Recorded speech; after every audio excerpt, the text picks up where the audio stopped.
Blocks आहेत. एक 100% आहे, एक 90% आहे आणि दुसरी जागा अनदर 90% आणि मग 60% आहे. 4 ब्लॉक्स आहेत, सर्व सिव्हिअर आहेत. आम्ही त्यांना रेकमेंड केलं की त्यांना बायपास करावा लागेल. ओके, बायपास सर्जरी करायचं आहे. त्यांचं मन नाही, पण ते विचार करतील, मग आम्हाला सांगतील, मग आपण अरेंज करूया.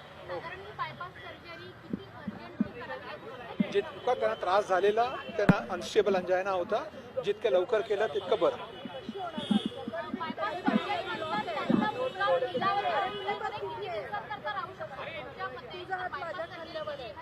बायपास केलं तर बायपास नंतर करीबन 7 दिवस तर राहतात हॉस्पिटलमध्ये. डिस्चार्ज कधी करणार? एक वेळा त्यांना निर्णय घेऊ द्या काय करायचं आहे. एक आहे बायपास केलं तर मग आम्ही सर्जनला बोलावणार, मग अरेंज करणार, तर एखाद्या 10-15 मिनिटं लागणार. आहे.